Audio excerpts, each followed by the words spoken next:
Muito bem. Atalá, quer falar alguma coisa para eu poder depois a seguir apresentar na Cláudia ou quer se manifestar depois?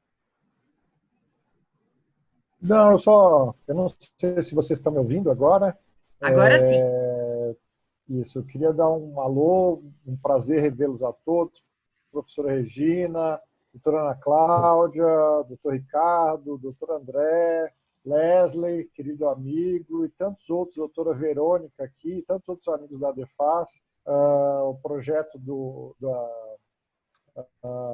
dos webinários é um projeto antigo, pré-pandemia, podemos dizer assim, que tinha como intuito reunir os membros de uma grande associação espalhadas pelo Brasil, mas com talvez dificuldades de estarmos nos encontrando e nos falando tanto quanto o desejo,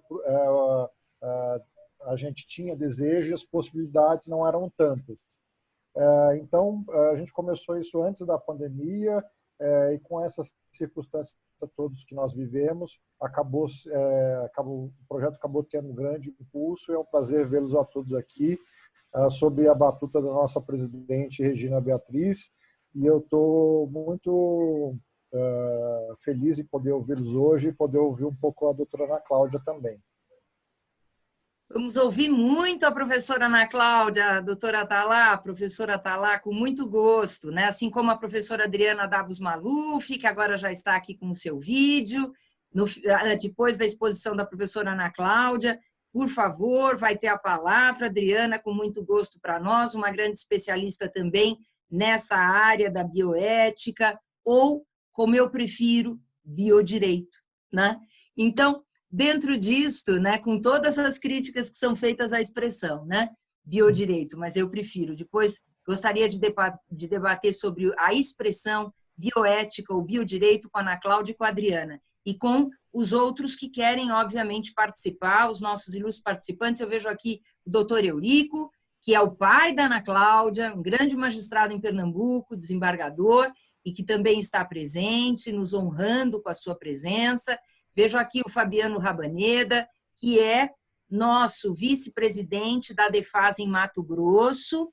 Como a Atalá colocou, a nossa DEFAS tem representação em todo o Brasil, temos presidentes e vice-presidentes na maior parte dos estados brasileiros, a maior parte, efetivamente, o nosso site dá todas as informações. A nossa grande associação, como disse o doutor Atalá Corrêa, iniciada em 2014, com apenas 5 anos e alguns meses de existência, porque ela nasceu em agosto de 2014, mas já com um trabalho extremamente profícuo, em que se destaca esse trabalho em formato de webinar, que tem a iniciativa do Dr. Atalá Corrêa, teve a iniciativa, tem a coordenação geral do professor, e sempre tem sido do maior êxito, elogiado, professor Atalá, internacionalmente.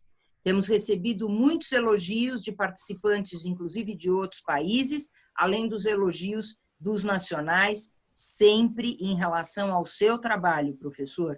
Muito obrigada, nosso presidente da seção do Distrito Federal da DEFAS, além de coordenador geral aqui do webinar, é o nosso presidente no Distrito Federal. Bom, então, começando a nossa sessão de webinar, quero começar pela apresentação da professora doutora Ana Cláudia Brandão de Barros Correia Ferraz. A professora é nossa presidente da Comissão de Bioética da DEFAS. Já tem realizado muitos trabalhos de extrema relevância em prol da nossa associação, nessa área tão importante da bioética. É especialista e mestre em Direito pela Universidade Federal de Pernambuco, é doutora pela Universidade de Salamanca, com uma tese já publicada aqui em nosso país, interessantíssima. Depois, com certeza, a professora Ana Cláudia também vai falar de sua tese, de sua publicação em formato de livro, que eu recomendo a todos, né? Tive até a satisfação de, antes mesmo, né, Ana Cláudia, de você apresentar confiar nesta sua amiga, né, em termos de trechos e dados da sua tese, né, o que é motivo, obviamente, para mim, de uma grande honra e de uma grande satisfação. Atuou como juíza corregedora auxiliar do Tribunal de Justiça de Pernambuco, assessora também especial da presidência, e atualmente é juíza de direito no estado do Pernambuco, titular da seção B da 29ª Vara Cível de Recife, Pernambuco. É professora de Direito Civil da Escola Judicial do Tribunal de Justiça de Pernambuco e coordenadora do curso de pós-graduação Lato Sensu dessa instituição.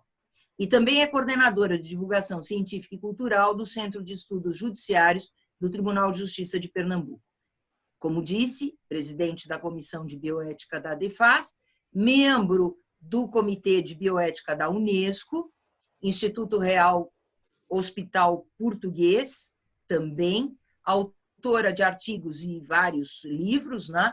Entre eles este recentemente publicado, além de um anterior, cujo nome é Reprodução Humana Assistida e suas consequências nas relações de família, a filiação e origem genética sob a perspectiva da repersonalização, pela Juruá. Este livro recentemente publicado, fruto da tese de doutoramento da professora Ana Cláudia em Salamanca, é voltado à análise do bebê medicamento, né? Ou seja, do chamado bebê salvador. A professora está apresentando aqui o seu trabalho agora, né? Então, chama-se, o título qual é mesmo, Ana Cláudia, por favor? Filhos para a Cura. Filhos para a Cura. Né? E a professora Ana Cláudia pôde nos ajudar muito também quando estivemos em debates no Congresso Nacional sobre o projeto de lei do bebê medicamento ou do bebê salvador. O material que a professora Ana Cláudia forneceu na época foi importantíssimo e a nossa participação foi exitosa. Foi exitosa, viu? Depois da nossa participação, houve um maior cuidado em relação a esse projeto. Muito bem, por participação da ADEFAS. Então, professora Ana Cláudia, seja muito bem-vinda. Vamos ouvi-la com muita atenção. A palavra é toda sua. Muito obrigada, Regina. Boa noite a todos. É um prazer estar aqui e é um prazer para mim ser presidente da Comissão de Bioética de uma associação tão expressiva e tão atuante como é a ADEFAS. Então, me honra muito poder ser presidente dessa comissão e eu tenho tentado trabalhar para difundir as nossas ideias e angariar associados que comunguem com os nossos entendimentos em prol do próprio direito brasileiro. Eu acho que todos nós temos muito a contribuir e que a forma como a ADEFAS trabalha, que é na forma da união, que eu acho muito importante, não é? A união de esforços, é que pode trazer, eu acho, resultados frutíferos. Então, eu queria parabenizar a doutora Regina, da qual sou grande admiradora pelo trabalho que ela desempenha à frente da ADEFAS, apesar de tantas funções, e dizer que eu acho que o nosso caminho é esse, e de pouquinho a poucos passos e a passos lentos, nós chegaremos lá. Bem, o tema que eu vou falar hoje é um tema que está atingindo todos nós atualmente, porque nós estamos vivendo uma pandemia que gerações passadas viveram há muito tempo atrás e que nós, sejam as crianças, os adultos ou os idosos, estamos todos numa situação de indagações, mais do que soluções, tanto a comunidade científica como a sociedade, como a comunidade política. Então, nós estamos no meio de uma pandemia e procurando respostas e soluções para, no final de tudo, conseguir preservar o bem maior, que é a vida humana. Então, o direito de saúde, nesse ponto, eu acho que é um momento crítico de se repensar o direito de saúde junto com questões do biodireito, como a Regina fala, e da bioética. Eu fiz meu pós-doutorado há pouco na Universidade de Salamanca, na Espanha, trabalhando o tema da reprodução assistida. Mas, assim, uma coisa que me impressionou é como a bioética ela é forte no cenário europeu. No Brasil, eu não tenho visto tantas discussões, até nesta época de pandemia, que seria importantíssima a discussão bioética, e aqui eu vou citar alguns exemplos depois. Eu não tenho visto tanta, digamos assim, o chamamento da bioética para solucionar problemas que estão surgindo e que dizem respeito à nossa própria vida. Então, eu acho que essa coligação do direito da saúde com a bioética ela é bastante importante. Eu não vejo esse movimento muito forte no Brasil, não sei se alguém vê. Diferentemente da Europa, que quando começou a pandemia, o que é que se viu logo? A reunião de comitês de ética de hospitais, sejam públicos, sejam particulares, todos no intuito de, por exemplo, estabelecer protocolos mínimos de decisões a respeito de UTI, a respeito de medicação. Para que isso? Para auxiliar justamente os profissionais de saúde no momento de pressão e estresse. Eu não vi isso no Brasil, né? Aqui em Pernambuco, os protocolos de internação e saída de UTI surgiram há pouco. E eu acho lamentável isso, porque o direito à saúde, nós sabemos, está assegurado no artigo 196 da Constituição, é um direito fundamental social. Nós também vislumbramos o direito de saúde como um direito individual, mas neste momento específico, a face social dele e coletiva é muito mais forte, porque a pandemia está afetando toda a sociedade. Então, esse direito de saúde, ele vem pensado como uma coletividade. E aí eu queria fazer um parêntese para a importância do nosso SUS nesse momento. O SUS foi criado pela Constituição de 88, embora nós saibamos que ele deixa muito a desejar, ele está longe de ser um sistema perfeito, mas se não fosse o SUS, o Brasil estaria numa situação muito pior. A verdade é essa. Então, é um momento também de se repensar políticas públicas que sejam direcionadas a fortalecer o SUS. E aí, nada a ver com política, mas o próprio ex-ministro Mandetta, quando era deputado, ele era defensor da ampliação da saúde suplementar no mercado brasileiro. Depois que ele assumiu o ministério, ele mudou radicalmente de opinião. Ele se tornou favorável ao fortalecimento do SUS, que a nossa Constituição prevê que haja um tratamento universal, igualitário, e, de fato, se não fosse ele, mesmo com todas as nossas mazelas, nós estaríamos muito pior. Hoje, como eu falei, eu sou juíza, como a Regina falou, sou juíza de vara civil, trabalho muito mais com demandas envolvendo a saúde suplementar, e podemos dizer que a judicialização da saúde no Brasil hoje, ela é total. É desde o medicamento, desde uma quimioterapia, até o fornecimento de um medicamento, até a internação. 90% das demandas hoje que eu tenho na minha vara civil são referentes à saúde suplementar. Não tem praticamente um dia que eu não tenha uma tutela de urgência relativa à saúde suplementar. Então, mostra que, de fato, a saúde suplementar, a saúde no Brasil, que não é novidade, não vai bem. Mas é muito importante, nesse momento, que a gente consiga fortalecer o SUS. E, bem, nesse processo de crise, como é que a bioética poderia solucionar as várias demandas que vão surgir aí?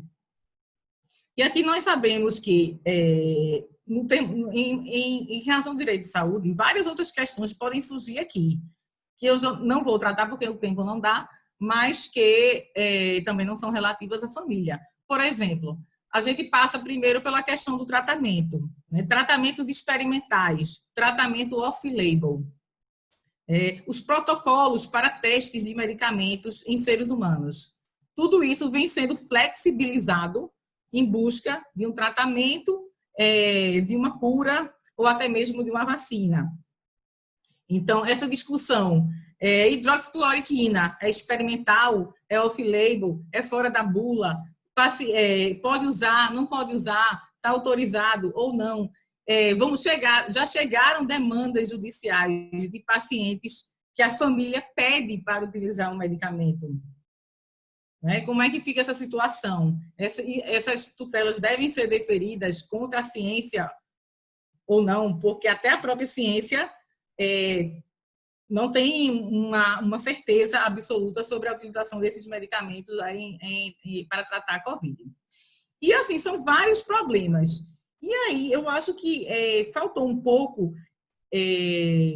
o papel de bioeticistas, que são das mais diversas áreas, médicos, biólogos, profissionais do direito, na solução desses conflitos.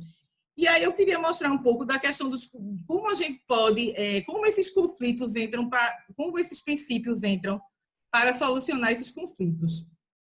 A primeira questão que eu poderia falar é um princípio bioético da justiça. E aí já vem o primeiro problema desse princípio na questão da internação. Né? Nós estamos vendo que os leitos de UTI estão saturados no serviço público em vários estados. Não sei aí como é em São Paulo, aqui em Pernambuco nós temos a notícia de que já existe uma fila. Não é? E quais seriam esses critérios de eleição para colocar um paciente numa unidade de tratamento de terapia intensiva, tratamento intensivo? Então, aqui em Pernambuco, nós tivemos uma recomendação do CREMEP, do Conselho Regional de Medicina, estabelecendo critérios de quais eram os pacientes que teriam preferência. Aqui há uma central única de leitos, onde os pacientes entram, são cadastrados, e aí houve essa recomendação do CREMEP. Eu estava vendo há pouco, o Rio de Janeiro, por exemplo, sequer fizeram essa recomendação ainda. Então, como os médicos, os profissionais de saúde vão atender ao critério de justiça, né, que é o princípio da justiça na bioética, no momento de tomada de decisão dessas, no momento de estresse, no momento em que eles têm que decidir rapidamente. Então, pelo menos Pernambuco estabeleceu esse critério. E aí, aqui, em termos de judicialização da saúde, vem acontecendo uma coisa interessante. Nós tivemos precedentes de negativas de tutelas de urgência, por exemplo, querem internar uma pessoa na UTI, a pessoa está aguardando. E as decisões têm sido justamente no sentido de que o judiciário não poderia determinar quem vai viver e quem vai morrer. Justamente por outro princípio, o princípio da isonomia e da igualdade, o judiciário não poderia determinar em uma tutela quem merece ser internado num leito de UTI e quem não. É bem interessante essa discussão, porque o judiciário remete a critérios científicos. E se diz, os médicos é que devem determinar quem é que vai ter prioridade no internamento, na transferência para um leito de UTI. Seja ele público, seja ele num hospital privado, porque nós sabemos também que há a possibilidade de, não havendo leitos públicos, serem requisitados leitos de hospitais privados ou particulares para internação.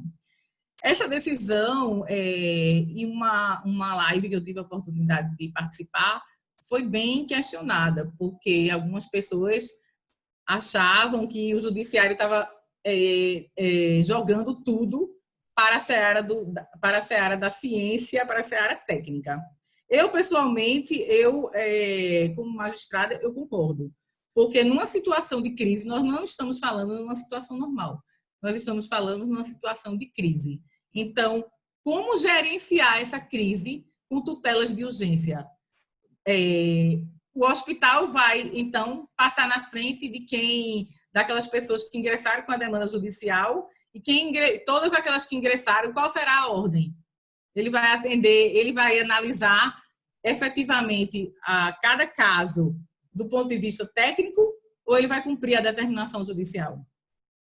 Então, eu acho que nesse momento de crise, de fato, não há como o juiz se imiscuir na medicina e dizer quem merece ou não receber aquele leito. Eu acho que seria temerário e poderia, sim, violar o princípio da igualdade, essa decisão. Uma opinião particular minha que eu coloco para a gente discutir depois. Outra questão importante da bioética, outro princípio que a gente merece ter atenção, diz respeito à questão, e aí eu já vou entrar na questão justamente da morte. Né? Nós sabemos que, em vários casos, a doença tem evoluído para a morte.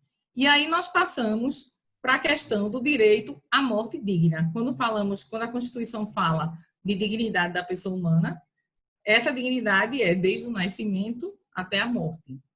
E há, certamente, digamos assim, está havendo, não por culpa, talvez por culpa do Estado também, de despreparo, de desestrutura nossa, a violação aí, nesse momento tão importante das famílias.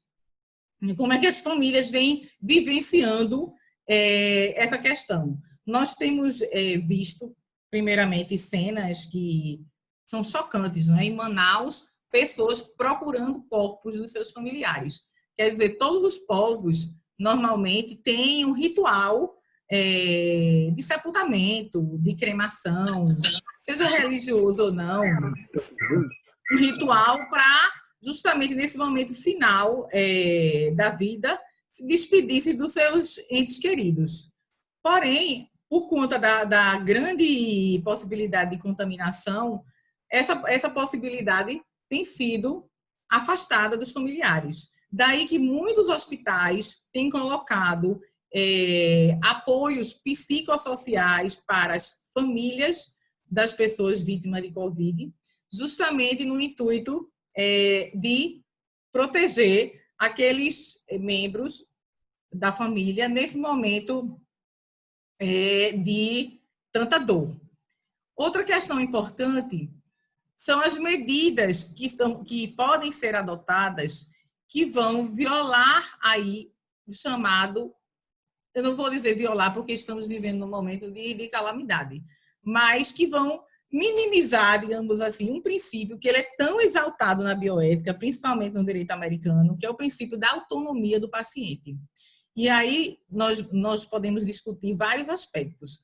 Primeiramente, a questão da Lei 13.979, 2020, que foi uma lei editada logo no início do reconhecimento da pandemia, em que prescreve algumas medidas de combate que nós já estamos submetidas.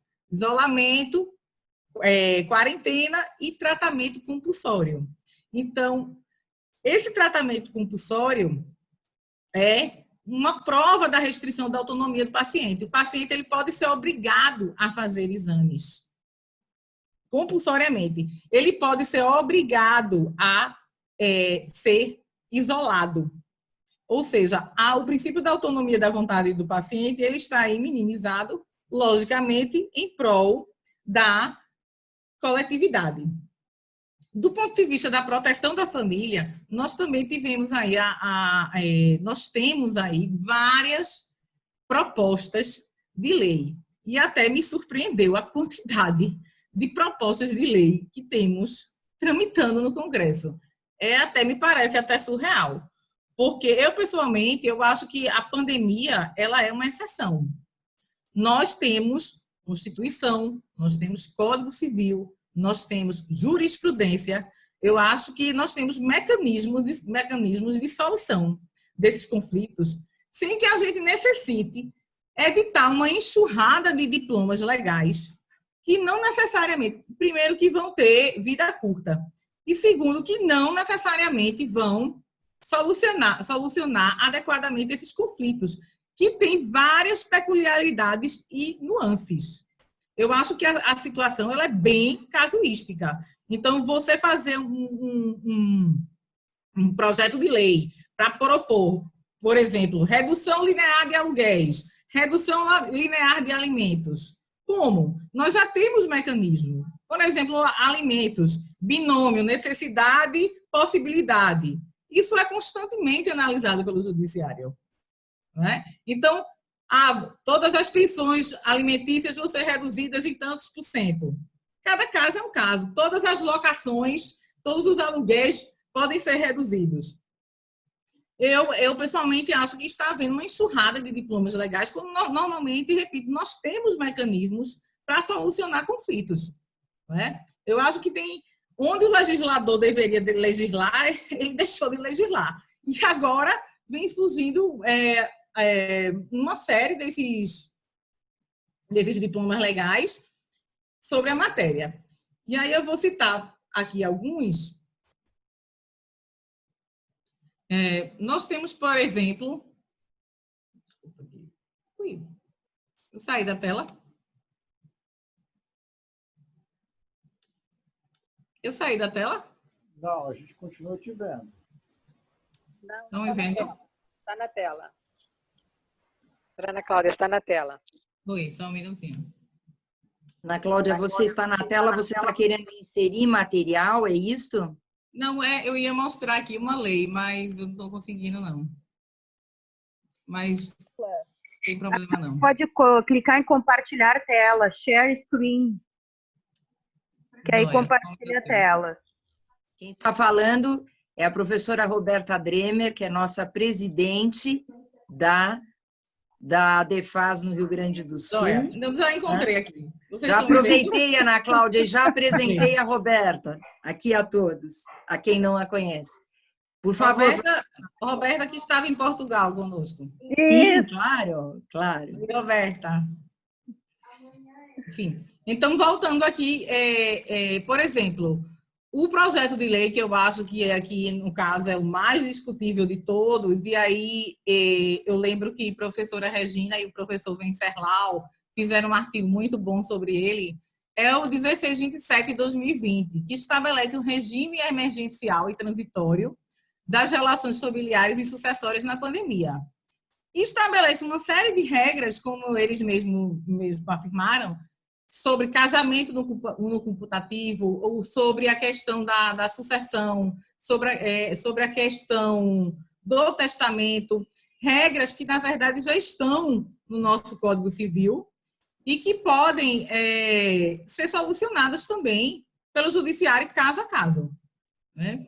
Outra lei que trata de proteção da família, e aí ela era necessária realmente, é a Lei 13.982, que fala do benefício da prestação continuada.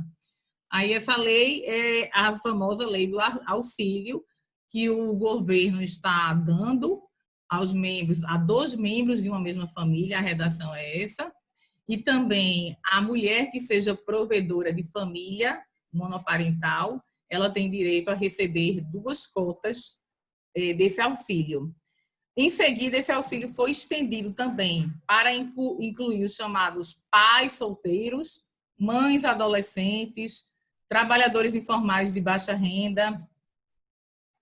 Também nós temos a medida provisória que trata do benefício de prestações continuadas para as famílias que tenham perdido a renda, que são todas aí formas de sustento, digamos assim, nesse período de pandemia, através de auxílio governamental, como vem acontecendo no mundo inteiro, né? As pessoas não podem trabalhar, não podem prover o próprio sustento, e o governo, claro, teria que dar aí o benefício.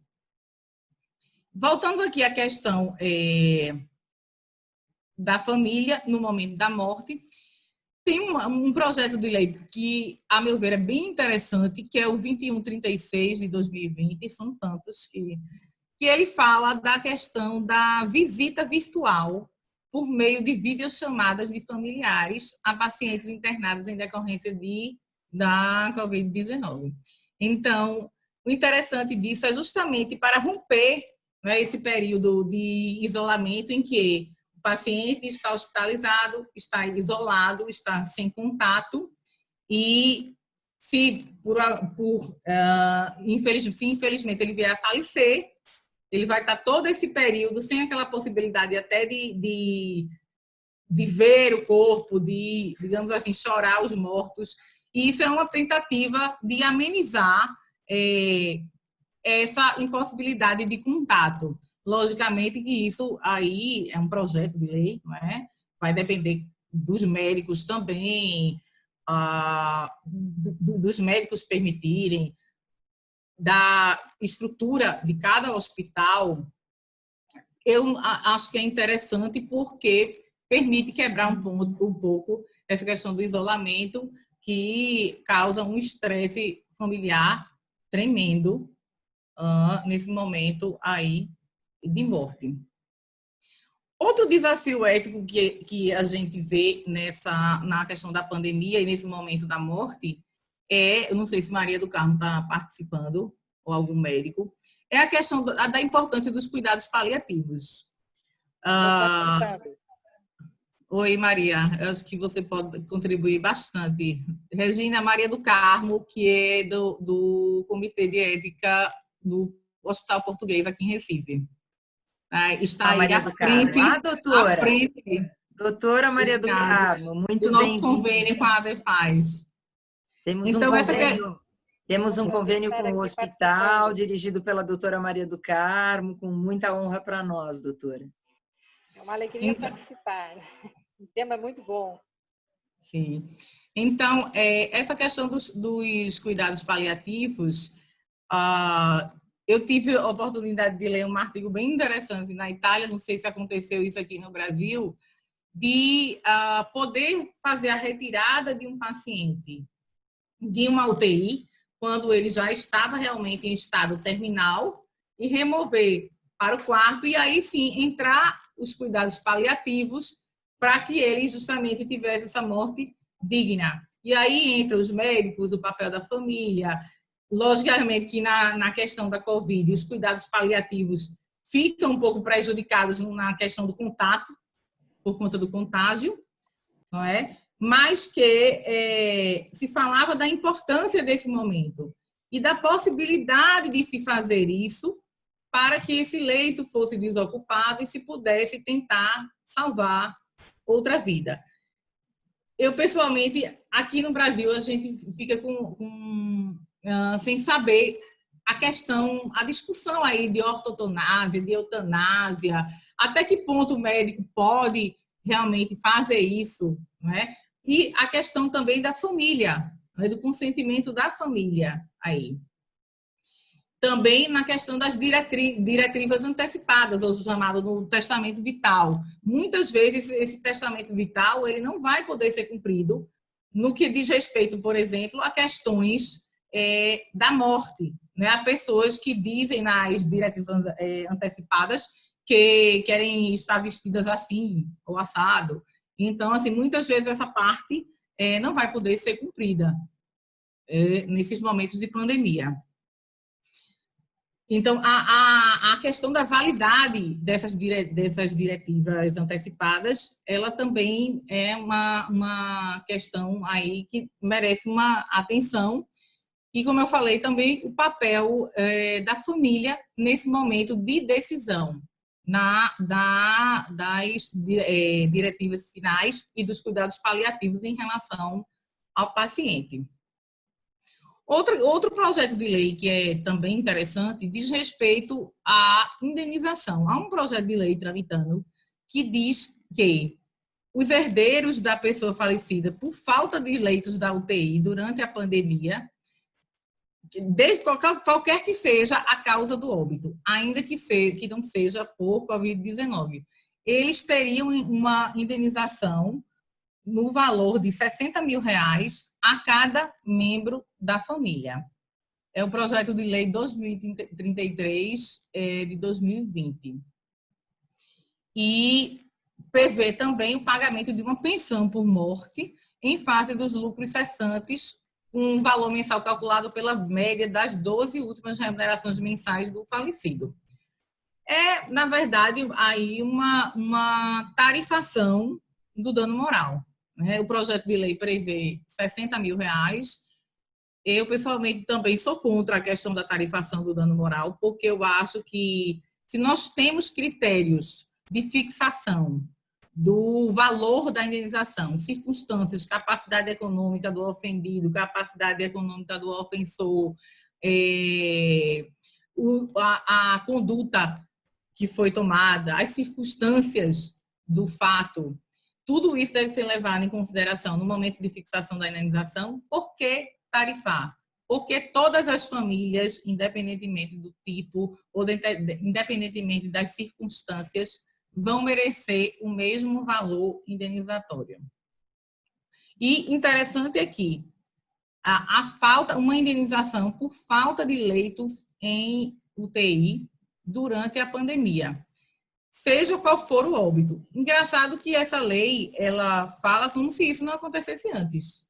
Nos plantões judiciais aqui, de finais de semana em Recife, desde o ano de 2007, quer dizer, faz 13 anos, que há a mesma matéria no plantão.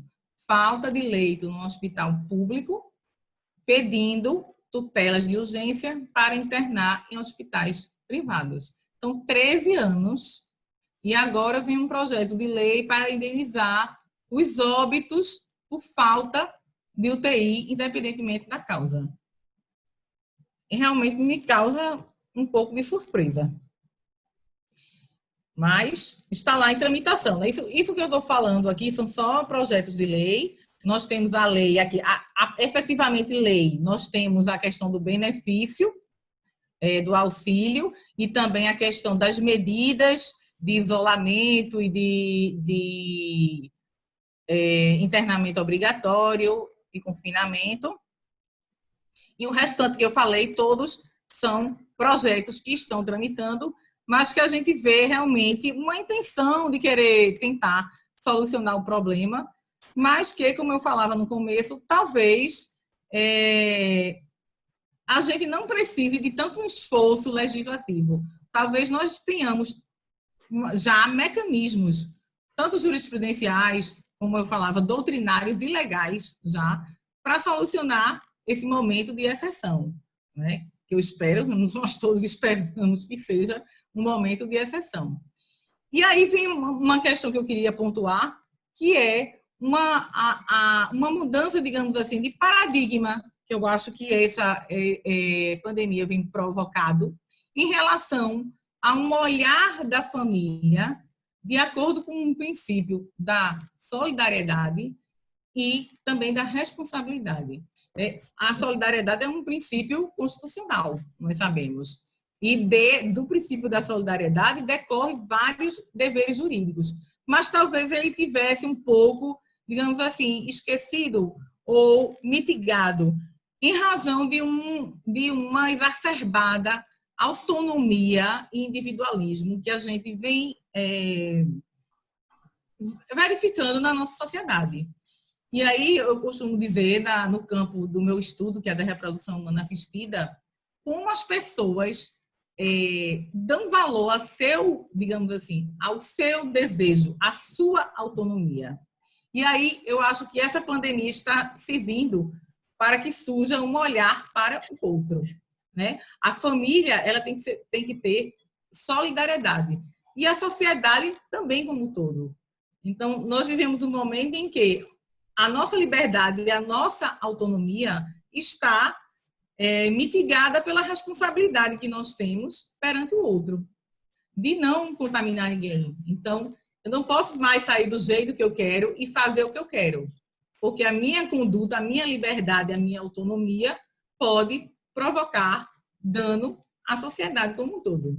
Então, nesse aspecto, eu acho que é um ponto positivo que nos fez todos, independentemente da área, juristas, médicos,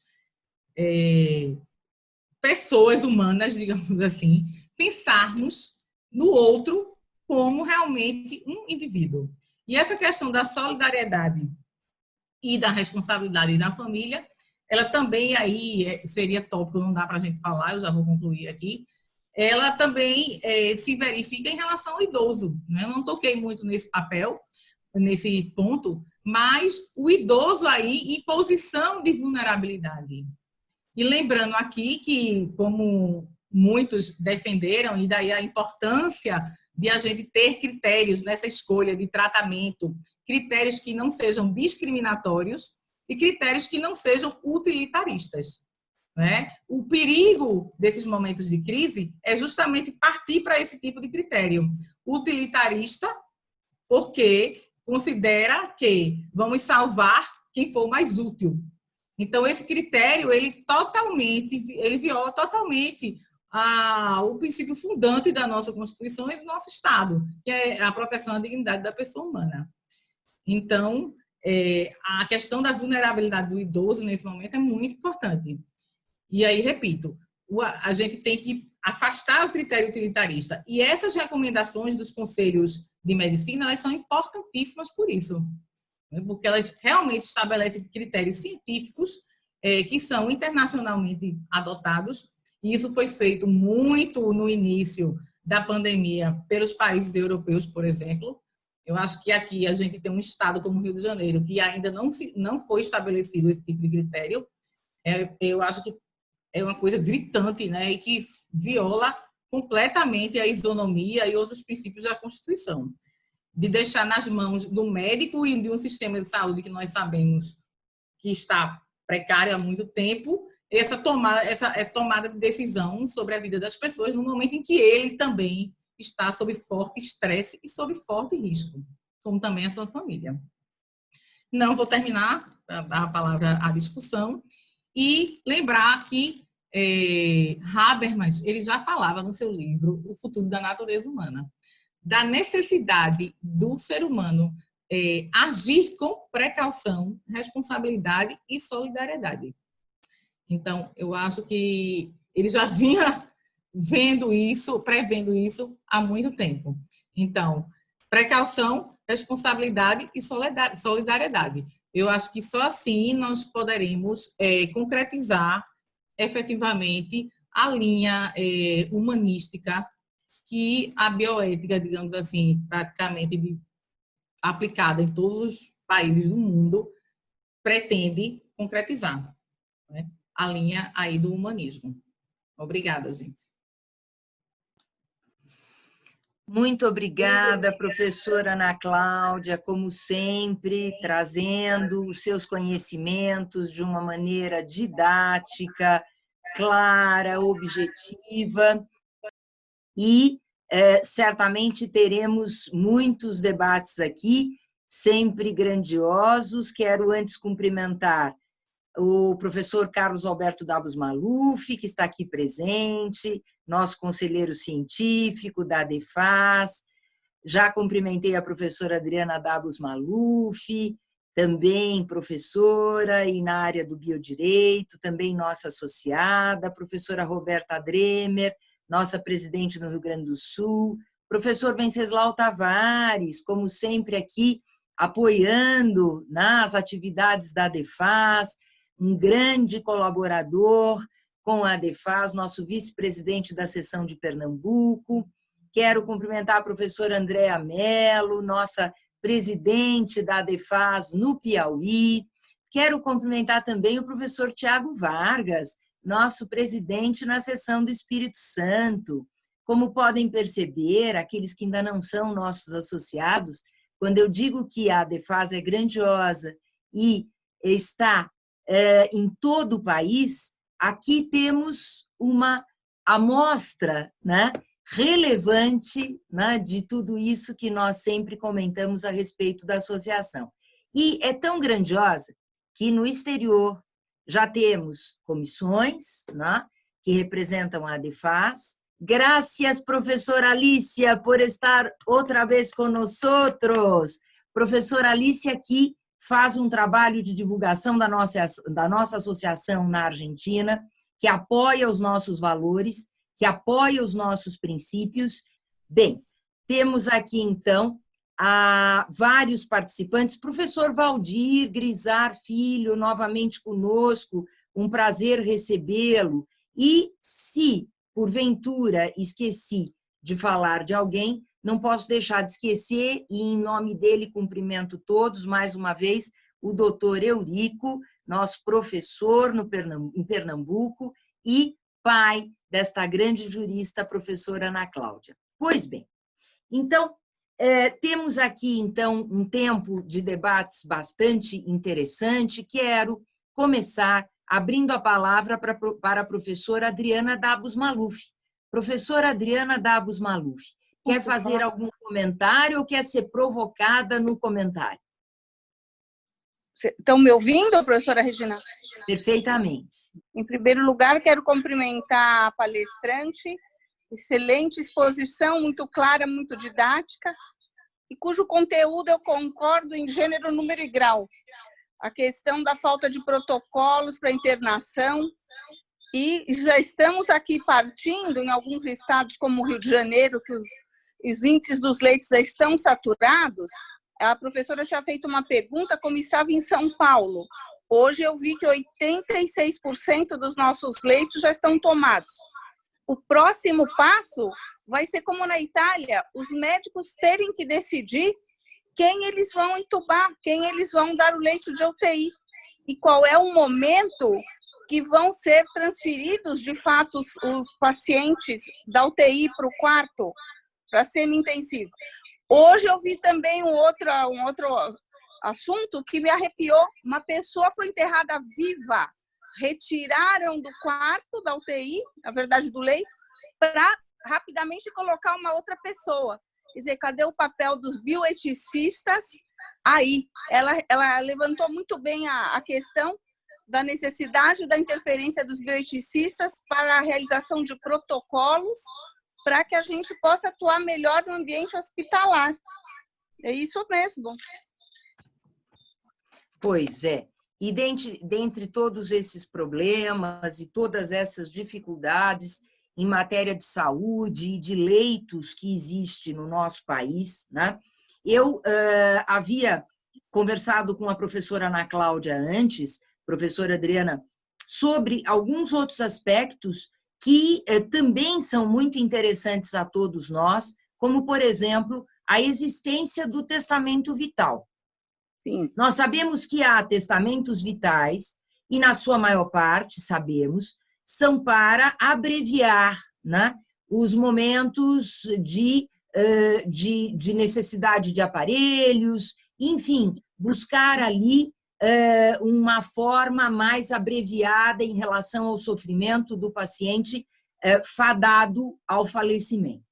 Mas existem alguns testamentos vitais, e eu vou comentar um segredo aqui. O meu é assim, para que, por princípios religiosos católicos que eu tenho, respeitando, obviamente, quem fez outros testamentos vitais, o meu testamento vital é aquele em que eu peço que fique, peço aspas, determino, né? Porque no testamento vital nós determinamos, né, essas diretrizes antecipadas, né, que são feitas no testamento vital, que eu fique tratada e ligada a aparelhos até os últimos recursos que possam existir. Porque, pelos meus princípios, penso assim e assim quero. Professora Ana Cláudia, se eu estivesse sofrendo de Covid, espero não passar por isto, que Deus me proteja, né? Mas digamos que isto acontecesse comigo e o Ricardo apresentasse o meu testamento vital, sendo que ali teriam que ser desligados os meus aparelhos por força de alguma opção, como daquelas que a Ana Cláudia e a Adriana falaram, né? Como é que o Ricardo poderia fazer valer a minha vontade? Ou seria uma força maior, né? Como diz o professor Maluf, um grande estudioso do caso fortuito de força maior, quero ouvir o professor Maluf também sobre isso, fiz essa pergunta até bem ali provocativa ao professor Maluf, né? Ou seria um caso fortuito de força maior e o meu testamento vital se tornaria ineficaz diante desta falta de leitos, né? Não estou falando em interesse próprio, por favor, não vou ter Covid, Deus é Pai, não vou precisar de leito, Deus é Pai, mas é exatamente pelo interesse, né, da matéria do testamento vital em relação a esses momentos tão difíceis que estamos passando. Professora Ana Cláudia ou professor Maluf, quem quer falar? Bom, posso falar do ponto de vista jurídico, professora Regina Beatriz? O que vigora? É o meu seguinte, testamento ou a determinação hospitalar? o que vai acontecer é o seguinte, quando se trata de menor de idade, é como no caso de testemunha de Jeová, por exemplo, se for menor de idade, não pode haver recusa da família, os médicos poderão interferir. Isso, no caso de testemunho de Jeová, terá que ser feita, sim, a transfusão de sangue. Não será respeitada a vontade da família. Só se for maior de idade.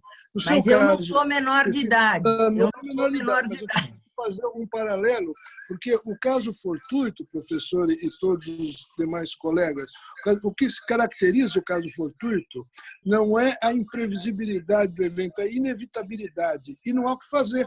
Porque no caso, por exemplo, de caso fortuito, furacão, terremoto, maremoto, todo mundo ele é previsto, mas não é inevitável. Quer dizer, não é imprevisibilidade, porque isso Bevilacqua já dizia há mais de 100 anos atrás. E tem um autor francês chamado Radouin, que nos anos 20 defendeu com maestria uma tese de doutoramento em Paris. Foi um dos precursores dessa teoria. E no Brasil, o professor Arnoldo Medeiros da Fonseca escreveu a melhor obra sobre caso fortuito e teoria da imprevisão. Por que eu estou dizendo tudo isso? Porque, na realidade, o Código Civil, lá no artigo 393, que repetiu a regra do artigo 1058 do Código de 1916, diz com todas as letras o que caracteriza o caso fortuito, essa inevitabilidade, e nesse seu caso concreto, mesmo tendo testamento vital, e repito a exaustão, o testamento vital só vale para questões de saúde e para ter uma morte digna, dentro dos parâmetros da dignidade da pessoa humana. Não vale para transmitir patrimônio, como também o codicilo, que só para transmissão de bens de pequena monta. As pessoas se esquecem disso. O testamento vital, então, é só para diretrizes de decisões de última vontade para ter uma morte digna. Então, eu não sei, quero ser entubado, eu quero morrer sem ser amputado as minhas pernas, se eu for diabético, sem uma lesão mais grave, para ser amputado. Então, no seu caso concreto, mesmo que... Não é concreto, não é concreto, não é concreto. Hipotético. Mas, nesse caso, entendo eu que aí o caso se aplicaria, sim, o caso fortuito do artigo 393. Acho que é o caso típico do artigo 393. Não tem nada a ver com motivo superveniente. É um fato estranho, a pandemia. Então, cai na regra, sim, dessa sinonímia, e o Código Civil não faz a distinção entre caso fortuito e força maior. Porque a doutrina fazia a distinção que força maior seria fato decorrente do homem, uma guerra, uma insurreição, uma guerra civil, tudo aquilo que é provocado pelo homem, não pela natureza. E a pandemia, o que seria? Seria provocado pelo homem? Isso foi feito no laboratório? Ninguém sabe. Então, veja a situação. Mas tanto faz se for caso fortuito ou força maior, o fato é que é a inevitabilidade que caracteriza. Sendo a inevitabilidade, aí fica uma situação difícil, porque ficam duas posições conflitantes. A escolha de Sofia, o que seria melhor aí? Difícil solução, sim. Olha, interessantíssimo, não é, Ana Cláudia? A colocação do professor Maluf, nosso professor titular da Faculdade de Direito da Universidade de São Paulo, conselheiro científico da ADEFAS, e que traz toda essa distinção, se existe ou não, entre caso fortuito, força maior, faz muito bem a distinção da teoria da imprevisão. Temos palestras do professor Maluf no nosso site, ali divulgadas, publicadas, acessíveis por todos, interessantíssimas, também a respeito desse tema. Professora Ana Cláudia, professora Adriana, professora Alicia, né, Garcia, se quieres hablar de Argentina, ¿cómo están las cosas en Argentina? ¿Están bien? ¿Tienen lechos? ¿Cómo se llama, Ricardo? ¿Camas? ¿Ah? ¿Cómo? Lechos. Lechos, camas. ¿Tenemos, Alicia, en Argentina suficientes o tenemos ya algún problema sobre esto como pasa en Brasil? Buenas tardes a todos. Quiero saludar especialmente a Roberta, que me hice bastante amiga cuando vino aquí. Saludarlo a Ricardo y a todo, a Regina, a la profesora Regina, al profesor Wenceslao y a todos ustedes. Más allá de las simpatías que cada uno pueda tener o no con los políticos de turno, en particular yo no los voté, tomaron previsiones anticipadamente y aquí ha habido pocas muertes. Ese tiempo que obligó a hacer una cuarentena total, estamos hace casi 50 días encerrados en la casa, sin poder salir las personas de más de 60 años y que pertenezcan a grupos de riesgo, solamente para hacer alguna compra y en la cuadra, impuso la obligación del Estado de prever la adquisición de respiradores, le permitió casi 1 mes y medio al gobierno de turno la posibilidad de comprar barbijos o tapaboca, no sé cómo lo llaman. Hay camas porque utilizaron, cuando anteriormente fueron muy criticados y denostados, las Fuerzas Armadas para formar hospitales de campaña al lado de los hospitales clínicas. Entonces, todo eso hace que la Argentina tenga cerca de 30.000 contagiados, pero solamente 242 muertes. Así que en ese sentido creo que se actuó rápidamente. Bien, e mira, como é importante, como disse a professora Alicia, a quarentena, o isolamento, que mesmo diante, digamos assim, de ausência de simpatia, né, como diz a professora Alicia, mas sempre com a sua lealdade, com a sua sinceridade, né, diz e elogia o governo argentino, né, a presidência, né, do governo argentino e a equipe que fez uma quarentena está fazendo, não é, professora Alicia? Está sendo, não? Continua, não? Com resultados extremamente positivos, né? Hoje mesmo eu fui com o Ricardo até a igreja Nossa Senhora do Brasil, estuvo em la iglesia de Nossa Senhora de Brasil, acá cerquita, para bendizer uma cruz, um crucifixo, né? Que está ali, ele está mostrando. E foi, digamos, a primeira vez que desde o dia 24 de março saí daqui e fui um pouquinho mais distante, porque saí acho que só 2 vezes para ir ver meu pai em todo esse período, e ele mora aqui vizinho. E dentro disto, eu olhei para a rua está cheia, as calles estão llenas de autos, não? Na igreja, todo isolamento, o padre nos recebeu para bendizer com todos os cuidados, todas as cautelas, mas eu estou falando das ruas. A população não se dá conta, né? Nem com tudo que aparece, que é informado pela internet, pela televisão, né?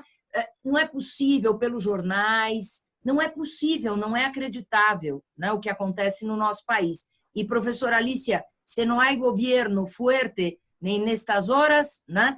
Porque não adianta ficar uma discussão entre a presidência, o Ministério da Saúde, o governo do Estado de São Paulo, né? Deveria haver um movimento, né? Muito mais consciente e muito mais responsável no nosso país. Mas, enfim, então, professora Ana Cláudia, acha que o professor Carlos Alberto Damos Maluf tem razão? O meu testamento vital iria por terra, ou seja, não valeria? Caso hipotético. Eu, sinceramente, concordo com ele. Porque eu acho que, nesse momento, o coletivo é muito mais importante do que o individual. Como eu falava, a autonomia, que é um princípio tão exacerbado, até pela bioética ocidental, digamos assim, nesses momentos, esse princípio ele está mitigado. Então, essas medidas, por exemplo, de exames compulsórios, internamento compulsório. Ora, se a pessoa opta por ficar com todos os aparelhos, mas a concretização da sua vontade vai importar em dano ou risco à vida de outro, eu acho que se a gente for só pesar esses valores envolvidos, eu não teria como fazer prevalecer o seu testamento, doutora Regina. Não teria. Não Eu acho teria. que nessa situação, não. Ricardo quiere hablar. Habla, Ricardo. Bueno, primero, buenas tardes a todos. Ana Claudia, súper bien. Entendí todo, todo, todo. Hola, Alicia, ¿cómo va? Wenceslao, amigo, ¿cómo va? ¿Todo bien? Bueno, Malufi, me había olvidado de Malufi, que está acá abajo. Bueno, lo mío es un poco diferente al enfoque jurídico, si bien entiendo que la autonomía de la voluntad hay que ser respetada, ese caso hipotético me parece que no va, no hay que tomarlo en cuenta. Pero bueno, como dijo Alicia, el gobierno argentino, mi hijo vive en Argentina, trabaja en una empresa y le dijeron te quedás en tu casa por 20 días y no se podía mover de la casa. Así que fue una medida extrema, pero que fue fundada con una situación realmente mundialmente crítica. Entonces, eso hay que respetarlo de este gobierno, que no lo apoyo tampoco. Mi enfoque es muy cortito. Yo pude obtener el beneficio, si se puede decir así, de esta pandemia, la parte buena de la pandemia, y escribí 2 cositas que puse: estar en casa con tus seres queridos a tu lado, tu familia en general está sana, tenés para comer, tenés donde dormir, tenés donde bañarte, tenés jabón, tenés tantas cosas que hasta hoy no te diste cuenta que tenés. Es hora que te despiertes. No quiero ser grosero, pero me lleva a preguntarte, ¿qué querés? Cuidar a los tuyos que tenés muchas cosas que muchos no tienen y todavía no te diste cuenta. La economía está destrozada. El culto de las diferentes orientaciones religiosas están cancelados. Tal parece que hoy Internet, WhatsApp, Facebook y demás pueden superar esas situaciones. Sigue vigente el tango de Discépolo, que Alicia conoce. Hoy, con esta, da lo mismo el que labura, noche y día como un buey, el que vive de las minas, el que mata, el que cura o está fuera de la ley. Entonces, esta pandemia parece que más grave porque repercutió en las clases poderosas económicamente hablando, que las menos beneficiadas con el dinero, el poco recurso económico, sigue igual. Duerme en la calle, come lo que le toca y cuando le toca se baña con los caños que están en las calles. Pero el pudiente estuvo viajando por todo el mundo y ese es el más preocupado. La bolsa cayó, el banco no le da la posibilidad de retirar su dinero, la empresa debe pagar salarios a la gente que no trabaja y están en cuarentena, no puede desplazarse a su lugar. En pocas palabras, la productividad está bastante complicada y siguen cayendo en forma impresionante las ganancias. Pobre hombre, lo único que tiene es el dinero. Entonces, yo lo único que quiero agregar, muy cortito, es, me compadezco de los que perdieron esos seres queridos. La única fortuna que pueden disfrutar es el dinero. Acompaño a los que hoy tienen la fortuna del amor de la familia. Volver a casa es el deseo de toda persona y ahora parece que quedarse en casa es una tortura. Basta de tonterías. Disfrutemos de lo que por suerte tenemos sin dejar de lamentarnos por los que não tienen nada. Só isso eu queria agregar. Não mais. E o Ricardo sempre com a parte poética e filosófica dos nossos webinários, não é, professora Alicia? Professora Ana Cláudia, tem aqui uma pergunta da Roberta Dremer, aliás, uma colocação da professora Roberta, que é a nossa presidente no Rio Grande do Sul, da seção da DEFAS do Rio Grande do Sul. Lembrei muito da Irma Macera, que analisa, nossa vice-presidente nacional da DEFAS. Professora Irma sempre analisa a matéria dos idosos, né? E a professora Roberta pergunta para a professora Ana Cláudia, considera possível que hoje em dia haja até uma maior quantidade de casos de abandono de idosos em razão da pandemia ou não tem ainda propriamente um elemento a respeito, professora Ana Cláudia? Bem, eu não posso dizer com certeza a respeito dessa matéria. Também não vou assim, dar dados que eu não sei. Mas isso é um paralelo. Tem até um colega meu aí da Espanha que está nos ouvindo. E aí é interessante esse tema, que a gente viu a Europa sofrer isso, porque na Europa os idosos vivem muito em casas, em asilos. Isso, então, assim, tanto que nós vimos, não sei se todo mundo teve a oportunidade de ver as notícias disso, de como há essa cultura de os idosos viverem, não com as famílias, mas em asilos. Houve uma contaminação muito grande e muitas mortes no próprio asilo ou em casa sós. Né? Aqui no Brasil, eu acho que a gente é um pouco diferente. Embora, claro, nós tenhamos muitos casos de abandono, mas a gente ainda não tem uma quantidade, digamos assim, de asilos como existe na Europa.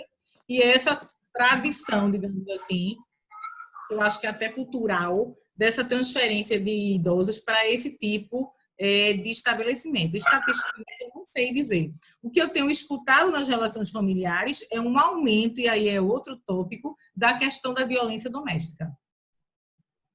Muito. Isso. Muito. Esses dados o aumento é imenso. Nós temos não só as estatísticas, não é, Ana Cláudia, brasileiras, mas nós temos na advocacia, no meu escritório, experiências dramáticas nesse período em razão da violência doméstica. Ou seja, é algo efetivamente, Ana Cláudia, assustador. E, obviamente, que é aquilo que eu sempre, escutando aqui o filósofo e poeta Ricardo Bipmeil, digo, quando o casal, a família está harmônica, claro fique que as medidas de isolamento geram um pouco de dificuldade, mas tudo se supera porque existe, obviamente, esta harmonia prévia à pandemia. Quando o casal já sofre com os atritos, o caminho aí é extremamente desarmonioso e agravam-se todos os problemas familiares, né? Essa proximidade. Eu lembro aqui, eu quero homenagear o professor Carlos Alberto Bittar, professor Maluf, o meu professor, né, na Faculdade de Direito da Universidade de São Paulo, o meu verdadeiro orientador nas minhas duas teses, professor Carlos, a nossa homenagem, não é, ao professor Bittar, e saudoso professor Bittar. E o professor Bittar, ele tinha frases lapidares, a sua obra sobre dano moral é insubstituível no Brasil, é o que me parece, né? E sempre atualizada, inclusive, pelo filho. E ele tinha uma frase que ele dizia, e era o começo da internet, ainda era o começo de toda essa tecnologia da comunicação, e ele sempre dizia, quanto maior é a proximidade entre as pessoas, ainda que virtual, maior é o conflito, né? É fato, isso é fato, né? Então, o que foi feito na Argentina, e a professora Alicia pode falar e explicar um pouco melhor, dos lenços vermelhos, né, nas farmácias para chamar a atenção para a violência doméstica. No nosso país, algumas medidas parece que também foram tomadas, né, Roberta? Não é, Ana Cláudia? Sobre essa questão de denúncia na farmácia. Eso quería preguntarle a Ana Claudia, porque me parece que está presentando una solución peligrosísima. Porque existe violencia familiar en algunos casos, tenemos que dejar salir a toda la gente a merced del coronavirus para que no haya violencia. Entonces, la autonomía de la voluntad no aplica cuando está en juego la salud de toda la población. Y también me parece que no es aplicable comparar el coronavirus, que le aclaro a Ana Claudia que mi sobrino es médico en Madrid y tuvo el coronavirus, se contagió y estuvo muy grave. Es un científico y dice que el virus del SIDA es 5 veces menos contagioso que el coronavirus. Por lo tanto, son dos situaciones o dos virus emergentes incomparables. estamos frente a un fenómeno sin precedentes en el mundo. Aquí ya no podemos hablar de la autonomía de la voluntad individual. No aplica. ¿Por qué? Porque el Estado es el que debe velar por la salud pública. Por otro costado, el peligro que advierto al aplicar el testamento vital en estos casos es que la voluntad del moriente está por debajo de la autoridad estatal. El director de la clínica y del hospital donde se encuentre internado el paciente moribundo o no, será responsable si le saca, le quita o le elimina el respirador por abandono de persona. En estos casos está en juego la salud pública, que es de orden público. Es de orden público. Aquí no interesa que yo no me contagie, sino interesa que yo no contagie a los demás. Y acá se está viendo con un aspecto puramente individualista. Eso es lo que quería decir, que son situaciones diferentes. Tampoco es cierto la falsa dicotomía entre salud o economía. No es así.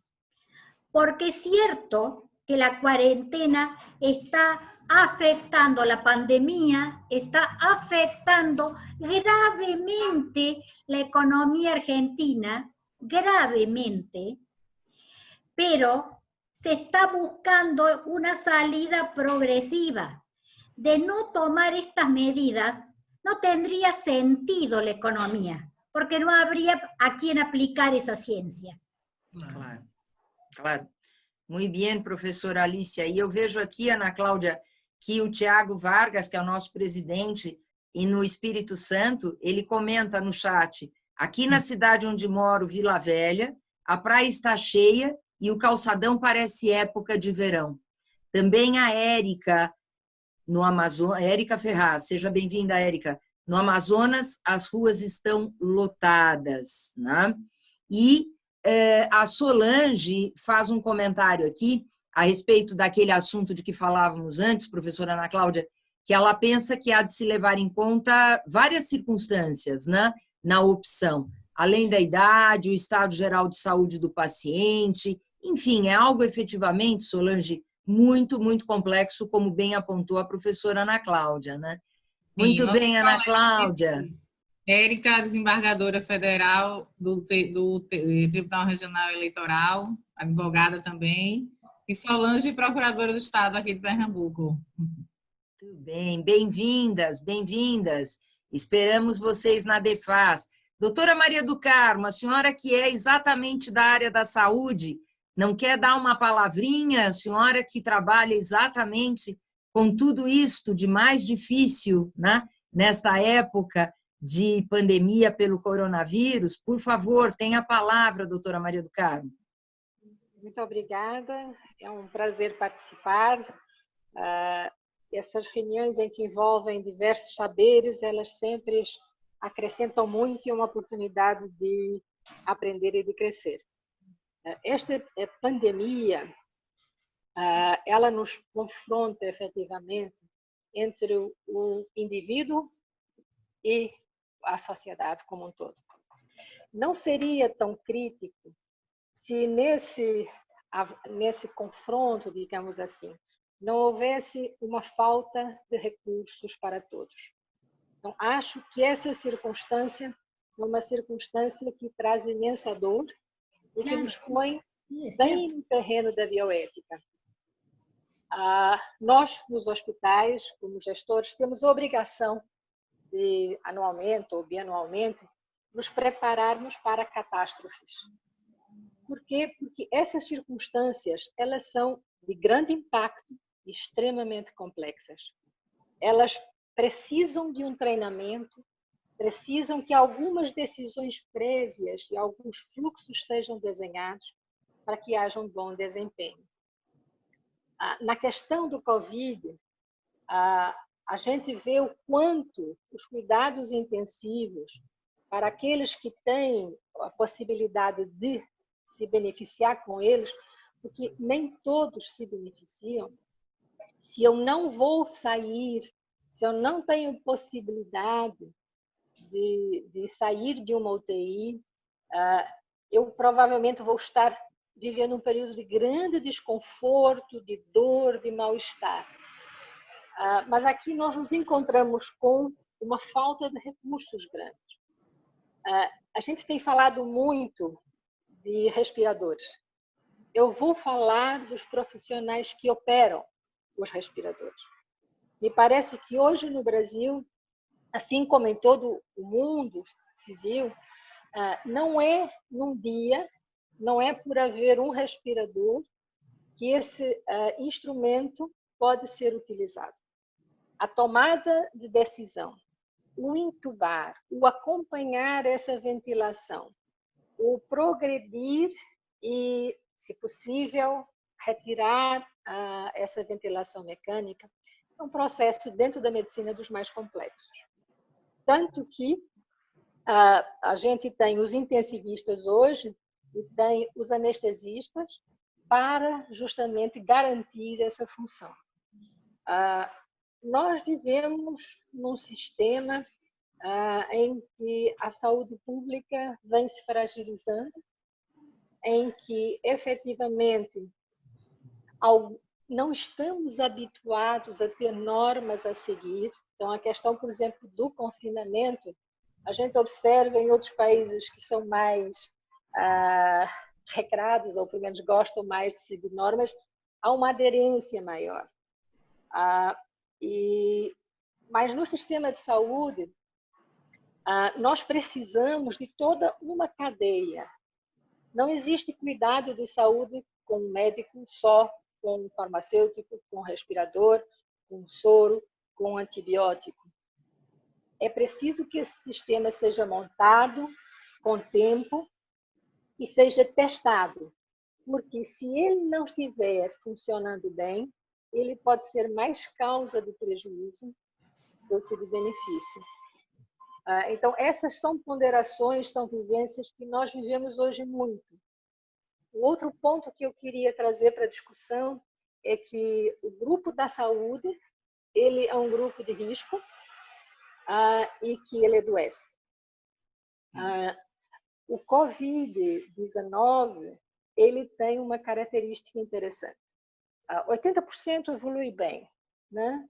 E os restantes têm complicações. Mas, naqueles que têm complicações, a complicação maior é de via aérea. E essa via aérea, ou em gotículas ou em aerosol, se nós fizermos alguns procedimentos, ela contamina o ambiente. Para que não haja esse contato, é necessário e é ético que aquele que se vai expor ao risco para o bem do outro, ele tenha as proteções necessárias. Claro. E mesmo as proteções, elas são efetivas. Mas, novamente, se essa equipe não foi treinada e não sabe fazer isso de uma maneira automática e ágil, pequenos erros, eles levam a grandes consequências. Nós temos tido, nessa primeira leva, por exemplo, em Pernambuco, foi interessante, a equipe de saúde, ela teve muito, como trabalham em muitos hospitais, tem muita exposição, tivemos períodos longos em que a maior dificuldade não era nem leito, era ter profissionais que ficassem na assistência à saúde. Então, como gestor de uma unidade de saúde, me parece que há necessidade de que os países pensem a sua saúde pública não só quando acontecem os eventos críticos.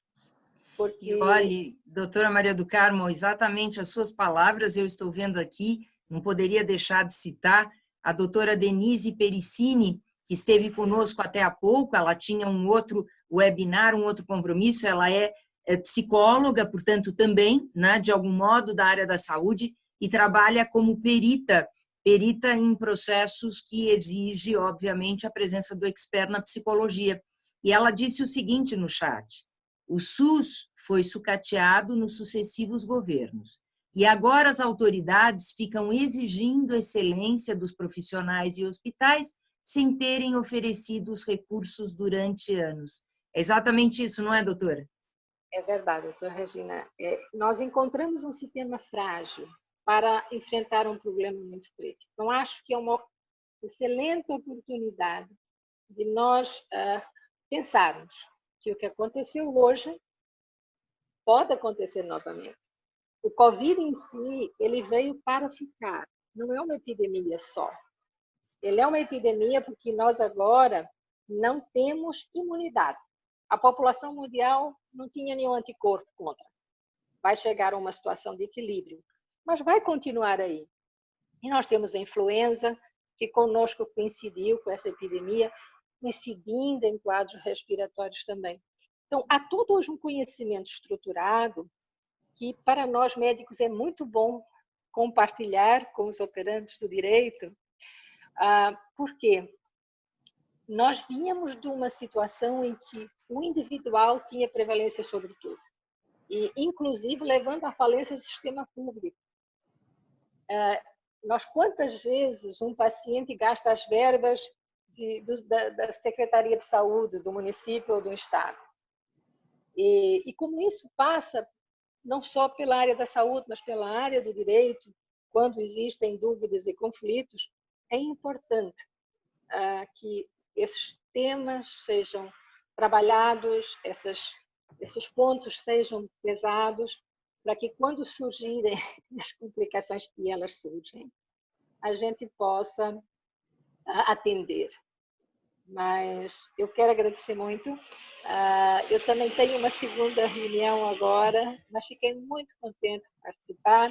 A Ana Cláudia e a professora Regina são pessoas muito queridas, o professor Venceslau, do nosso Comitê de Bioética da Unesco, e é sempre uma alegria e uma oportunidade de crescer, podemos conversar. Eu agradeço muito a todos e já me despeço e parabenizo pelo excelente evento. Muito obrigada, doutora Maria do Carmo, um prazer ouvi-la, aprender com a senhora, e o que a senhora disse, eu acho que se aplica em vários outros debates, né, em que falamos a respeito da pandemia. Até mesmo voltando ao assunto da violência doméstica. Né? Eu vou só pedir para dar um abraço ao professor Eurico. Sim. Abraço dado. Até mesmo na violência doméstica. Né? Por que isto tudo, né, toma um vulto maior?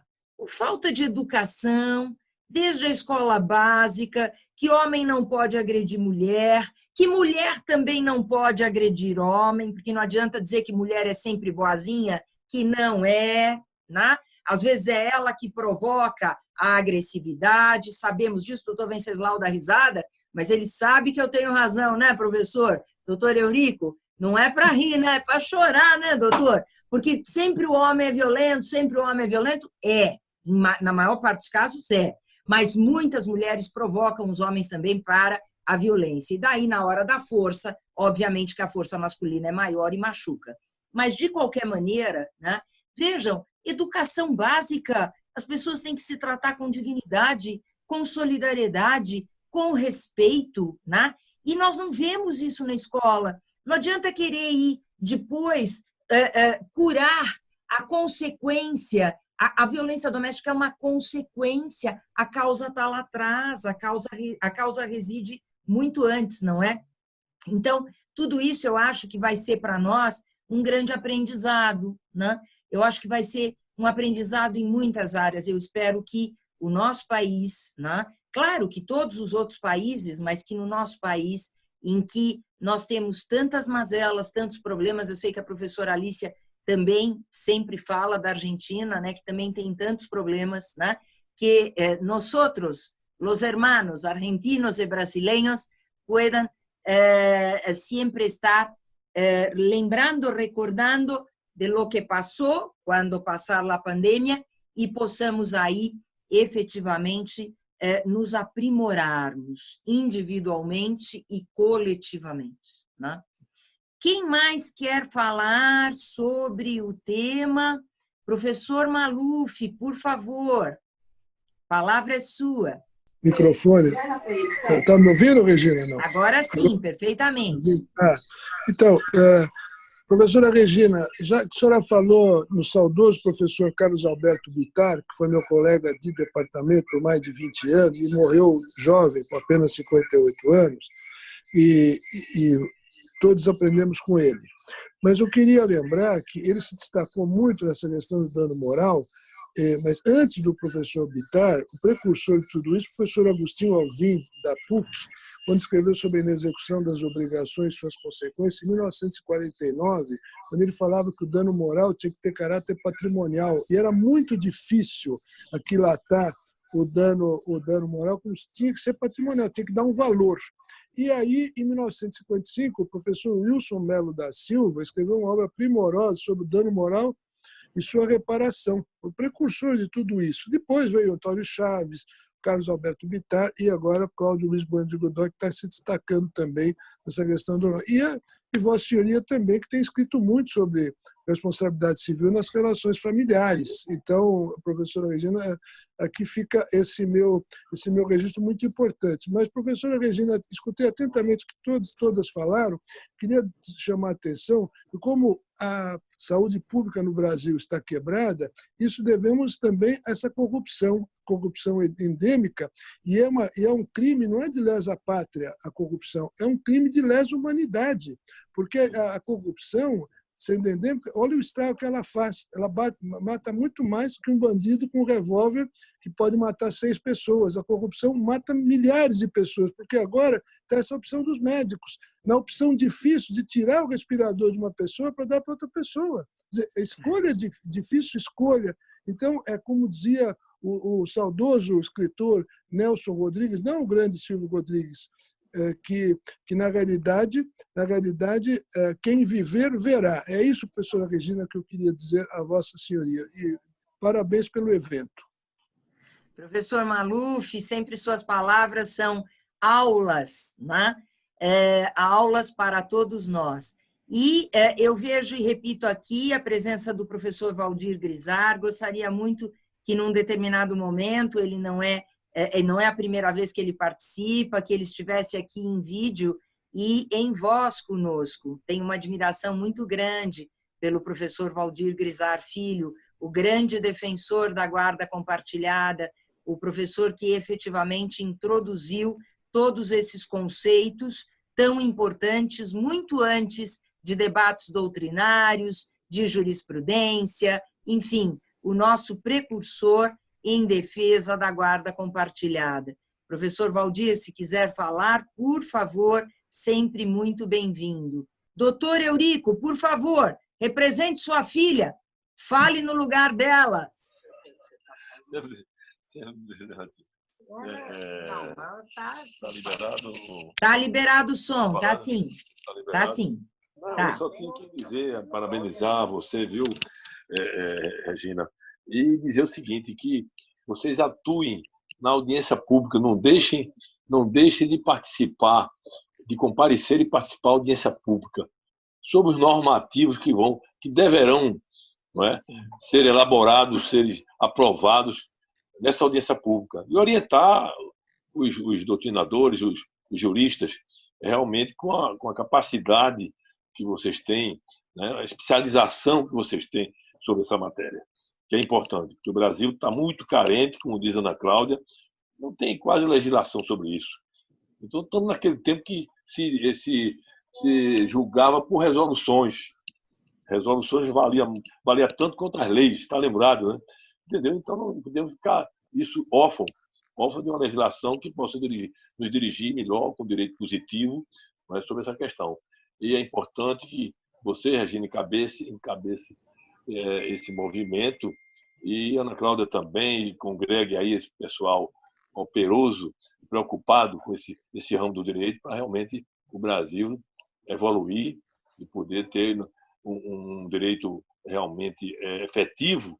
E numa época dessa, agora com essa pandemia, nós temos que realmente nos preocupar com a saúde, não é? E hoje, como a Ana Cláudia falou, o passivo de ações que nós temos, quer dizer, é um percentual altíssimo das ações que discutem plano de saúde, a saúde, todas essas doenças, esses males que a população precisa, e essa assistência de todo o segmento da sociedade, principalmente nós juristas, né, Regina? E parabéns, viu, por você, pelas idades suas, pela preocupação e pela grande jurista que você é. Um grande abraço, prazer em revê-la, mesmo virtualmente. Eu abraço aí para um amigo Venceslau, grande jurista também, para a doutora Maria do Carmo, que são daqui da terra, e essa baluarte do Hospital Português, do grande Hospital Português de Recife. Uma boa noite, satisfação em ter participado. Obrigada, muito obrigada, doutor Eurico, satisfação toda nossa. Eu vejo que o doutor Valdir Grisar Filho aqui nos dá a satisfação de vê-lo, né? Professor Valdir, quer, por favor, ter a palavra? Será uma honra para nós. Boa noite, Regina. Boa noite. Prazer em revê-la. Prazer em ouvi-la na companhia de todos esses companheiros leais e idealistas, né? Cumprimentar a professora Ana Cláudia pela exposição que nos fez, né? Não é um tema que me é próximo, essa especialização do direito da saúde, né? Mas gostei da observação muito precisa do professor Carlos Alberto a respeito do testamento vital. Faria só uma observação que deve-se mudar o nome desse documento, né? Testamento não é. Esse testamento cumpre-se em vida, né? Então, propriamente não é um testamento. Devia pensar uma nova nomenclatura para essa figura. E só para descontrair um pouco, quando Regina falou em violência doméstica, né, que esse tempo de pandemia tem aproximado muito as pessoas e isso tem provocado uma avalanche de questões nessa área. Eu ouvi uma história muito engraçada.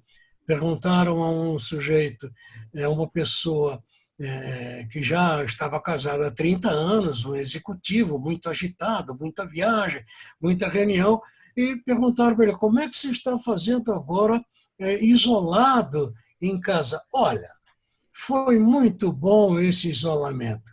Sabe que a minha esposa até parece uma pessoa legal? Muito bom, doutor Valdir. Então também serve não só para provocar a violência, mas também para unir, né, para as pessoas se conhecerem, né, se despojarem de suas armaduras e passar a ter realmente uma vida melhor. Eu cumprimento, Regina, pelo evento, como sempre, muito bom de ver vocês todos. E cumprimento mais uma vez a doutora Ana Cláudia pela exposição. Um abraço a todos. Muito obrigada, doutor Valdir. Seja sempre muito bem-vindo. Estamos esperando a sua presença como associado da ADEFAS. Vou lhe mandar um convite pessoal. Quero muito que o senhor esteja conosco. Vai engrandecer muito a nossa associação, professor Valdir. Será um prazer. E eu gostaria de terminar com um debate entre a Ana Cláudia e a Adriana sobre aquela pergunta que eu fiz. Bioética ou biodireito? Qual a expressão melhor? Estamos, Adriana? Estamos, Adriana. Eu queria fazer, antes, se tivesse tempo, uma observação da sua questão hipotética de testamento vital, e já fazendo também uma referência que o professor Valdir Grisardi falou. O nome testamento vital vulgarmente é usado, mas é muito questionado, preferem diretivas antecipadas da vontade. Não tenha dúvida que a doutora, a professora, é jovem, saudável, com certeza não tem comorbidades, a chance de pegar Covid é pequena porque está em quarentena, como nós. Mas, se o eventual, dentro de um caso, fizer com que a professora fosse acometida, em primeiro lugar, tenho certeza que a senhora pegaria as formas mais brandas, não ia precisar de intubação. E também concordo que, nesse momento, em face aí dos princípios da fraternidade, solidariedade, princípios constitucionais, norteadores de direitos humanos e tudo mais, o social está prevalecendo em cima do individual. Mas, se eu entendi um pouco a colocação, a retirada da professora ali da intubação não podia ser feita. E ela também não seria uma questão de distanásia, de deixar, porque faz parte da terapêutica do tratamento, e não lhe oferecer o respirador seria aí uma questão de utilitarismo. É uma outra questão. Os termos bioética e biodireito. O biodireito acabou sendo um ramo, ele se difere da bioética. Por quê? Porque a bioética vai problematizar, ela vai tratar de questões de caráter ético, caráter de vida, de saúde, caráter médico, que não tem consenso. Ela é, antes de mais nada, a ciência do dissentimento. E essas questões, para elas não ficarem só no debate, alguém precisa regulamentar. Quem é esse alguém? É o biodireito. Então, eles são questões diferentes. Eu, quando dou essa matéria na faculdade de Direito, chamo de biodireito, porque é um termo mais palatável para os advogados. Mas, quando sou convidada nas faculdades de Medicina, trato do tema bioética. O mesmo conteúdo, mas o nome é mais palatável para os operadores das ciências médicas. Então, a minha sugestão de diferenciação é essa. Uma é uma questão já de que se discute a ética, a outra traz a base legal. E qual é? Desde a Constituição, leis especiais, leis ordinárias, resoluções do Conselho Federal de Medicina, da ANS, da OMS, tratados internacionais e toda aquela pleiade que a gente tem. Ana Cláudia, obrigada, Adriana, por esses esclarecimentos preciosos. Ana Cláudia, o que você diz? Bioética ou biodireito? Professora Adriana, e eu só lembrei de uma coisa do meu mestrado, que quando eu falava de biodireito como um microsistema, e as pessoas da banca me elucidaram, disseram, não, isso não é um microsistema, biodireito não é um microsistema. E foi o resto de toda a defesa do mestrado, pegaram esse terminho, como o biodireito como microsistema. Na verdade, como a professora Adriana falou, justamente isso. A bioética seria a ética aplicada às ciências da saúde. Né? Então, é mais a ver com a ética. O biodireito é justamente o que a gente normatizou. Então, não sei se o termo é microsistema. E aí veio toda aquela discussão. O direito do consumidor é um microsistema, o biodireito também é um microsistema. E essas coisas. E Ana Cláudia, Ana Cláudia, como a sua voz ainda continua um pouquinho complexa de ouvir, né? Eu vou aqui dizer a todos o que a Ana Cláudia procurou colocar, quem não conseguiu ouvi-la. Ela disse que biodireito não é um microsistema, né? E ela concordou perfeitamente com a professora Adriana a respeito das suas colocações. Eu gostei muito, Ana Cláudia, quando a Adriana disse o seguinte: bioética é um termo mais palatável para a área da saúde, para a área dos médicos, e biodireito, um termo mais palatável para quem segue, né, a carreira jurídica desde a sua graduação. E realmente é isso. Os médicos não gostam da expressão responsabilidade civil, os médicos não gostam, não é, Adriana, da responsabilidade biodireito, né? Os médicos não gostam muito do direito, né? É natural, é outra área de conhecimento, né? É outra área de conhecimento. E eu sei disso, porque na Fundação Getúlio Vargas, eu coordenei um curso de pós-graduação durante 10 anos. E eu coordenei este curso em que um dos módulos, o principal, era sobre responsabilidade civil na área da saúde. E eu convidava médicos das áreas exatamente daquelas aulas, né, que eu iria dar, médicos gastro, médicos cirurgiões plásticos, médicos dermatologistas e até dentistas na área da responsabilidade civil, na odontologia, para falar junto comigo, né, cada um no seu aspecto, né, para que nós pudéssemos entender o que a área da saúde pensa e para que a área da saúde pudesse entender o que o direito pensa, né? E foi extremamente interessante. Foram 10 anos muito interessantes, né? E nós começamos a entender por que os médicos têm uma ojeriza da expressão responsabilidade civil. Saibam que não é nem porque tenham medo da condenação e indenização, não é isto, né? É que os conceitos na área da medicina, não é, Ana Cláudia, sobre o que é o erro médico, são muito diferentes dos conceitos do direito a respeito do erro médico, né? Existe no campo da saúde, né, todo um conceito distinto pela área, efetivamente, de conhecimento, né? Ana Cláudia, quem sabe sua voz melhorou agora? Muito bem. Não.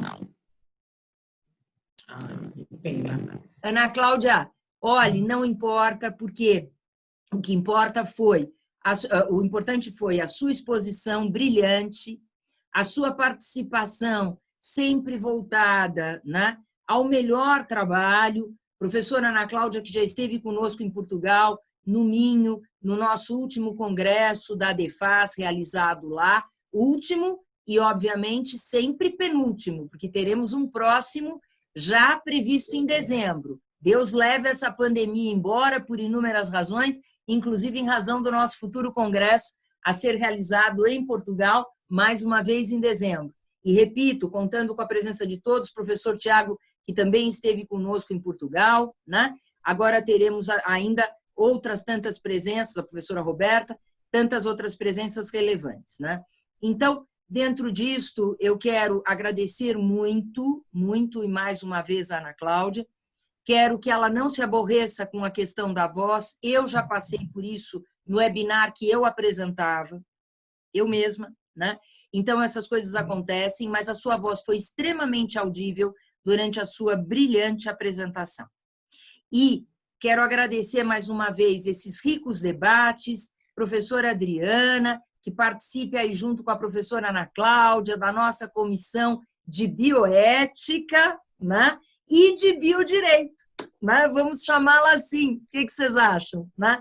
Professor Valdir, muito bem-vindo. Gostaria muito de fazer um webinar com a sua presença sobre guarda. Tá bom, aceito. Então, já está convidado, vamos marcar esse webinar. Professor Venceslau, nossos trabalhos aí enviados ao doutor Eurico, em que já nós dois criticamos aí projeto de lei, né, a respeito da pandemia e na área de família, não é? Mande lá para o doutor Eurico, para ele ver se nós trabalhamos direitinho, doutor. E, mais uma vez, agradecendo a Andréa, a todos aqui presentes, o maior carinho. Nós tivemos, Ana Cláudia, 150 participantes. Em cada quadro nós temos, são 25, tivemos 3 quadros preenchidos de participantes do mais alto nível. Por quê? Por causa da nossa palestrante, a nossa presidente da comissão de bioética. Muito obrigada. Obrigada a todos.